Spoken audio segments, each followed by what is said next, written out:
Hi guys, welcome back to my YouTube channel. I'm sitting here laughing at myself because this is probably the third or fourth attempt I have had at trying to film this video because I keep stumbling over my words and making funny noises. Anyway, let's hope for third time lucky. I am here today to share these a tutorial, like just a quick tutorial for how I made these Vellum library card pockets. Sometimes with YouTube I really struggle to find the time to film, and then I also struggle to think about what to share with you guys, what you might want to see, what hasn't already been shared. Sometimes I have these wonderful like brainwaves, and then the next thing I know another crazy creative lady has had the exact same fit brainwave, and I figure, what's the point in showing you twice? But so I just was thinking when I was talking to Alisha the other day, let's do another little challenge. We did one previously on our to make those fry boxes ages ago, and I just love that sort of like, here's a simple idea, let's both put our own spin on it.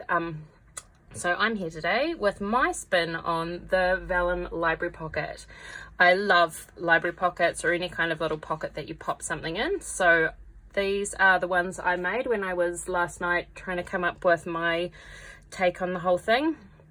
Alisha, as always, is well ahead of the game and super onto it, and she's already shared hers, so I will link her video down below. But if you'd like to see how I took this challenge on, then keep on watching. I decided that I wanted to try and do a Vellum shaker library card, and I have covered it quite a lot up, but this front section here is actually a little shaker. I've kept it pretty flat. I've hardly put any sequins in them. On this one I have put a few actual sequins, but in this one,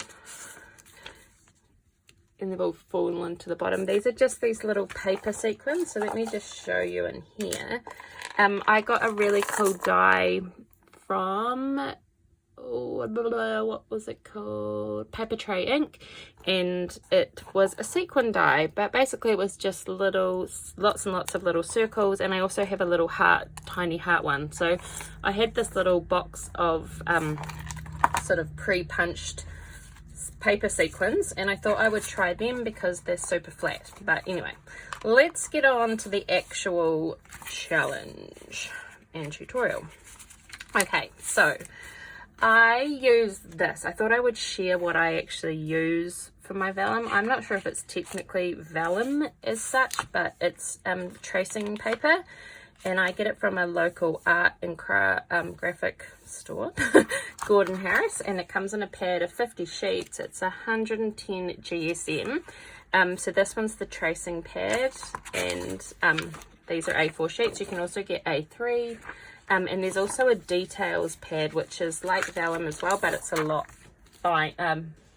thinner. So it's a lot thinner. So I like this stuff. It's quite thick, and it works really well. Anyway, so I'm going to show you how I did this. I found a really cool template online, which is linked in Alisha's video. But then last night when I went to try and print it out, my printer was having a mess. So I thought, I'll just figure out my own way to do it. And here's what I did. So let's pull out my really retro looking cutter. I was just thinking today, we had a garage sale yesterday, and I am going to treat myself to a new cutting thing, whatever this thing's called, cutting cutter. I got this from an op shop. It was super cheap, maybe $5 or $10, but it came with extra of the cutting blades, so I actually have kept it because, I mean, it's great. It's so purple and green. Anyway, beside the point. Okay, so I'm all over the place. I have a few of these actual, I don't know if they're actual library cards, but reproduced library cards. My lovely friend Nyala sent me them, and I've hoarded them for ages. But I'm going to use some in here because I thought library card, library pocket, if I've got some, I may as well use them. So these ones are 3 inches wide. So from there I started with the library card and I worked backwards, and I thought if they're 3 inches wide, I need the inside of the pocket to be 3 inches. So using this sort of, I say with air quotes, theory, you could make these any size. So I'm going to cut my piece, so I want them to fit a 3-inch wide thing in there. So I'm going to cut mine 4 inches wide. This is how I worked it out, and I did end up trimming a little bit off the edge, but I'm just going to keep going with this plan. So put cutting board away, and then I'm going to get out my this little cutting mat that I have, just because it fits in here easier. I generally use my Martha Stewart big one, but you can use it with this one. And in typical Alice fashion, I forgot to write these down. So you get this piece of paper, so it's I just used the full length of A4. I thought I'm not going to cut anything off, and I'm going to figure out what I want this to look like. So I will write these measurements down, and I will say them again in a minute. And I've just lost my scoring tool, but I'll use this one. Gosh, sorry guys, I'm really trying here. So this back flap is going to be 5 3/8 of an inch. So score it 5 3/8 of an inch, and that's all I did for now. And so this side is 5 3/8 of an inch, and I'm not sure how long this side is. It is 6 3/8 of an inch. So that must be what the A4 piece of paper is. And all I did is, oh my gosh, I really don't want to start this again. Okay, 5 3/8 of an inch, and then this longer flap here, I just folded in half so it reached down to that score line, and then I scored that myself. And then that folds up like that. No, sorry. That folds up like that, and so this is the front flap. Super simple. And then, like in Alisha's one, what we want to do is cut these excess bits off here and then fold those bits in. So you could do that one of two ways. You could score a 1/2 inch in each side like that, and then cut that bit off because you're not going to need that. So you've scored that really lightly just so I can cut it off. It just gives me a cutting line. I'm not actually wanting to score it. You could use your paper trimmer, but because mine's got like a rotary blade, I find it hard to stop at the right point. So I'm cutting these 1/2 inch strips off each side, which in theory is going to give me, because it was 4 inches wide, a 3-inch back. So see there's the back of our pocket, here's the front. And now what we want to do is just score up here so we can fold these front flaps in. I'm going to show you an idea that I just had for how you could make this front bit a shaker pocket even if you don't have a sewing machine. So let's score 1/2 inch here. I just sort of try and make it a little bit in from this bit so it doesn't stick out. And then 1/2 inch. Really sorry, I'm in a bit of a nightmare today. Obviously you can line it up, but what I do is see how this bit here is running in one of those little grooves.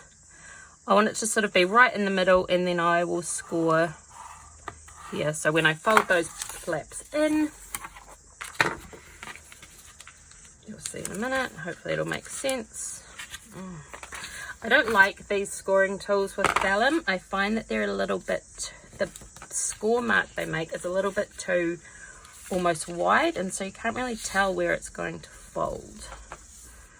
Anyway, okay, so there we go. Look, when you fold those sides in, it's going to run along that bit there, and so in theory you've made yourself a pocket once we glue these down.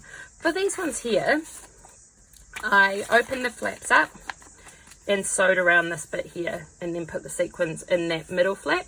But I thought what would be quite cool is to just do a version. I'll do one version where I show you not sewing, because sewing's pretty obvious. Sew this bit. Don't sew the flaps because you're going to have to fold them under, but just sew around here. I did take a little notch out in this bit, but it makes it a little bit harder to sew. And if you're going to take advantage of the fact this is a pocket, let's just leave this shut so that the sequins stay in. Okay, I'm going to miter, is it miter these corners? Anyway, just cut these in so when you sew them, when you stick them down, they're not so, you know, they don't overlap. Push it off to the side. Okay, let's open this up. I'm going to put some sequins in there. I might just do some more of these little flat ones. Obviously this is, I'm just going to put them in. I love these little tiny hearts. I can't remember where I got this punch from, but not punch, this die from, but if I can find it, I will link it down below. So there we go, that's quite a few. I don't want too many because I want to keep it quite flat. I'm flipping all the double-sided ones over so the white's showing here because the other side's obviously going to be the front, like that. Oh, flip that gold one over. And then all we need to do, oh whoops, you could leave these here, but just to save on bulk, I'm going to cut these bits off. I'm sort of learning this as I do it, so definitely not my preferred way of doing a tutorial, but let's just roll with it. Okay, so to keep these sequins stuck in there nice and securely, I'm just going to put a little bit of this red line tape, super sticky. You still see it through Vellum. I know there is some kind of tapes and glues that you can use with Vellum that you can't see. I just don't know what they are. So if anyone does know, I would love to know. So share that down below. I would love to try and get some. Don't know what that little thing is. Okay, so very carefully so as not to flick these sequins out. Oh, see, look, I already did it, like bounced. I've got this whiteboard. This is a very chatty, stupid video. I'm really sorry. Got this foam core board that I'm putting over my cutting mat, and it is like warped in the heat or something, and it's kind of got a bow in it, like a bend, but so it sort of flicks things around. So there we go, I've just stuck that down, so that'll be on the bottom. You will see through that, obviously. I don't know if you can see it on camera, but you can see it. And then we'll fold these two side flaps in, and in theory that should keep all your sequins really secure. I mean, it might not keep, if you put glitter in there or something, might not keep that super secure, but it's going to keep these sequins in. And I think it's a really great way of being able to have a shaker if you don't have a sewing machine. So not everyone does actually, and even if you did, sometimes you just don't want to sew. Some people don't. I love sewing, but sometimes you just don't want to have to. So there we go, and take this off. I saw a video that Anna did, Ephemeris32, not a video, a post that she shared about when she's like, my sewing machine was having like a nightmare, so I just drew the stitching on, and it actually looked really cute. So it looked like, I can see where the stitching idea came from, but it also just looked like a really cute decoration. And look, there's your sequins all in there, still super cute. I mean, it's a totally different look. You could put some decoration around there, but I just actually like how that looks, and especially because you sort of go and cover it all up anyway. It's totally unnecessary if you don't want it. So there we go, there is that one with the no stitched detail around the edge. I'm going to get my little corner rounder punch and just round the top because I like that look. Oh, I find it really hard with Vellum. Actually, I find all these corner rounders really hard to actually do sometimes. They just chop the corners off. Okay, and now let's decorate. My favorite part, although usually my slowest part. I was going to like pre-plan what I put in here, so I looked like I was all super awesome at doing this and really quick, and I could come up with great ideas on the spot. The truth is, I am not super quick. This is my slowest part. I think this is why it takes me so long to like do things, because I'm so indecisive. But let's move these ones out of the way. I will put this little box here, and you can see where my mind goes. I am going to sort of just do them like I did the other ones, because I found that if I come up with like a, what do you call it, like a, almost like a sketch, like when you do a scrapbooking, like a sketch sort of what works, like strip, then a flower, then a girl or something, then I can recreate that in different ways, but it makes it a little bit faster for me. So I like the doily in the background. I thought I was going to have to use those, but I've got these ones. So with that one, I wanted to try and I had to stitch the doily, so I had to cut it down first, but I'm just going to stick this one on using my Tombow Mono, but I should probably trim it. So when I do a doily in a corner, I would just usually stick it down, but I'm going to trim it here so I know where to put the glue, and I'm trying really hard not to get my white background board dirty, because if you had seen my pink cutting mat is so disgusting. Even though I keep washing it, I'm guessing the whole point is that I'm using it as a desk, not that I need to protect my desk, but you know, as a work surface rather than a cutting mat. So I just doing videos showing it in the background. I mean, I do it, but it's just really messy. Okay, so I've stuck a little doily in the corner there. Good. I like having a base to stick things on. Although maybe I could have done the other side, because I think a lot of my flowers are facing, oh, this one faces that way. And what I do with so these are all AC Digitals. Carousel, this is from the Oh Darling collection. Oh Darling. There's just a whole lot of different ones. A lot of the time with florals, because I print lots of florals. I love them as my background like sticking piece, and as you can see from this page here that I do, although I haven't, you know, like I do usually when I'm doing little ones for embellishments, do multiple, and then I'm always like, oh, they're all facing the same way. So what I do is I mirror half of them now. So I would, when you put them in, I can do a tutorial if anyone wants me to, and then I just flip it so that in some of them the floral will be this way, and then other ways the leaves are facing the other way, so that you can use it on different sides. What am I going to do? I might use this little ticket. Oh, this is so out of my comfort zone, just filming this without pre-planning. I feel like it makes my videos go super long, but I'm going to do it. I can do it. Oh, I don't know if anyone, I know I've been sharing with some people, I totally lost my crocodile, and I was actually just about to buy another one. I was going to just bite the bullet. They're blooming expensive, like,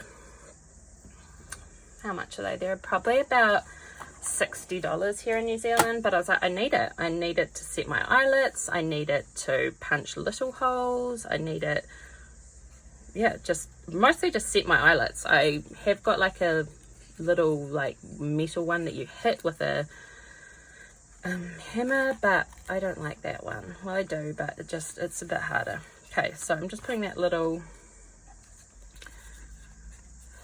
ribbon on there because that's what I have near my desk that I can do. Okay, gosh, this is so long. Sorry guys, I will try and be more pre-planned in the future. I'm just going to stick that down so it stays there. Okay, now everyone can at least see that I'm not very good at this stuff. I am going to stick that flower. I might stick it on top. When I watch, like, who have I been watching lately? Ara do this. She is just epically amazing at her layering. I struggle with the layering. I kind of just have to have a, you know, like a way that works for me, and then stick with that, because then I know that it works. I know that I'm happy with how that is. And with this sort of, I think we'll go with her. I know she just keeps layering things, and lots of people do, and I get that. Like, I don't mind covering, and I'm actually trying to be okay with covering things up. I'm trying not to mind too much. It's just that it doesn't come naturally to me. So anyway, sorry for my rambling. Okay, I'm going to go. I haven't had any breakfast. I feel like my hands are a bit shaky, and I probably should go and eat some food. But let's get this done. Okay, so we'll put that on there. I'm going to put it down a bit. I just stuck that one on with this glue tape. It's so far I'm finding it pretty good, but I do prefer using double-sided tape or glue, probably more double-sided tape on vellum because glue can warp it. But my double-sided actual tape is somewhere else, and I'm just going to use some of this red tape, and just in case, because sometimes I find that tape runner over time doesn't stick, you know, forever. So anyway, sorry about the shaky hands. Put that one on, and then I'm going to put this little camera cut out thing. These are all AC Digital printables. I think I already said that I get from AC Digitals. Print out my printer. These ones are all cut using my Silhouette, so that's why I've got them all here, because I was playing around with the print and cut files, so I may as well actually use them rather than just, okay, let's see. Yeah, let's put that there. I may as well use them rather than just leaving them standing there. I'm using this double-sided tape that I got from Gordon Harris as well. I really love it. It's a bit more expensive than the cheaper stuff you can get, but it's really quite thin, and so it gives you some dimension, but it's not over the top. I usually use just these little foam squares that I got from a little emporium.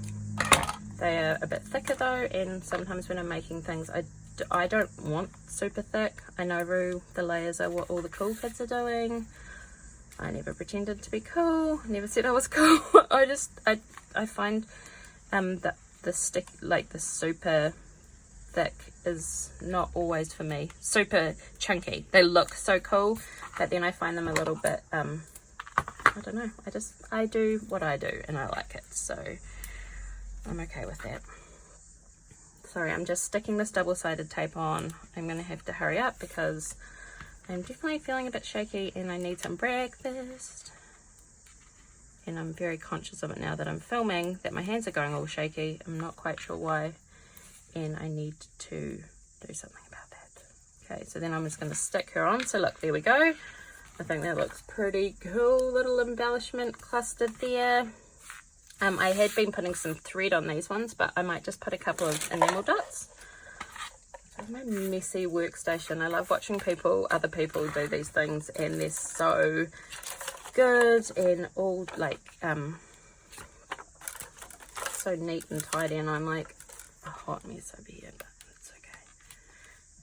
There we go. I've just been putting a few enamel dots. I've got this whole tub here of like just all my random enamel dots, and I just want to start using them because I just sort of stopped using them. And maybe just to finish this one off, I'll put a little sentiment. I love these Tim Holtz small talk stickers. When nothing is sure, everything is possible. They're like little inspirational quotes, little just, you know, sayings. So I'm going to, don't really want to cover up the camera, but I guess that's the point.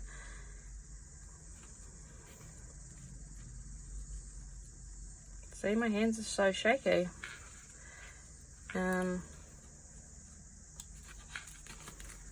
No, I don't actually like it. It's adding a bit too much black.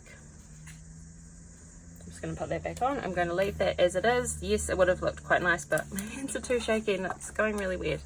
Okay, so super simple, just making your own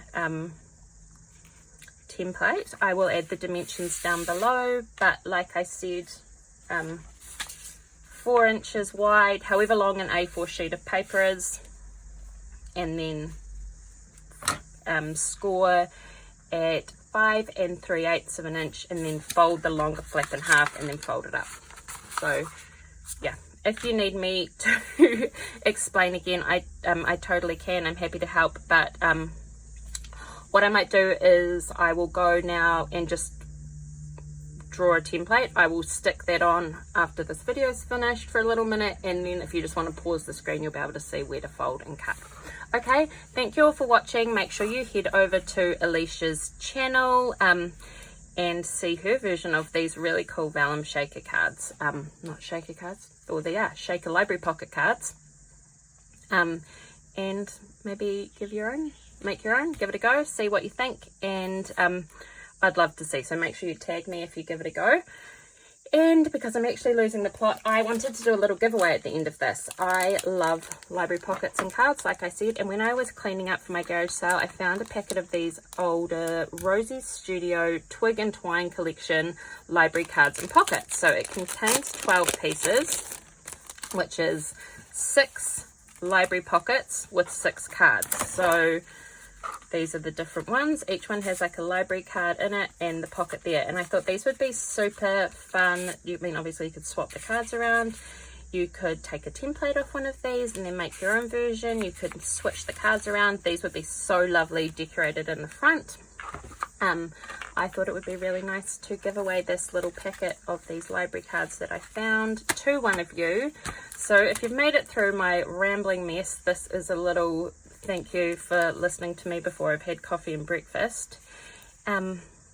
Just leave a comment down below telling me what you would do with these cards. So if you won these, tell me what you'd make, what you'd use them for. They'd make a really cool little tag flip. Anyway, tell me what you'd do, not what I'd do.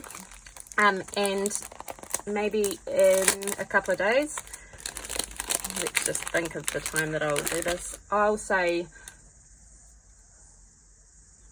Monday night my time, so in just over 24 hours, I am going to pick a winner from the comments. I love reading your comments, so I'll pick a winner from the comments and send this out along with one of these. If you want one, let me know if you do. I'll add one of those to the bundle and I'll send these out to you.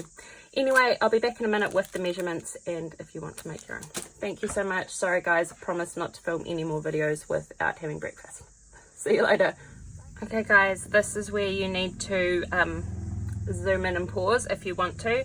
So I'm going to let you know the piece of paper is 11 5/8 of an inch long and 4 inches tall. The first score you're going to do is at 5 3/8 of an inch. The next, this score line here, you're just going to fold in half, but if you need to measure, it is 3 1/8 of an inch from that end. So that's where you fold in half and then fold in half. Then flip it around.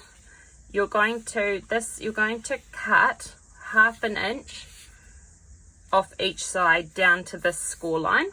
So cut, and then fold around, and then you're going to score 1/2 inch from each end on this side.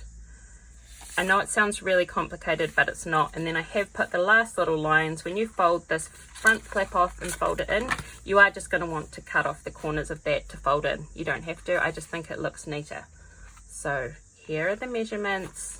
11 5/8 of an inch, or however long a piece of A4 paper is, but obviously in America I don't think you use A4 paper. So 11 5/8 by 4 inches. That is your measurements for the library pocket.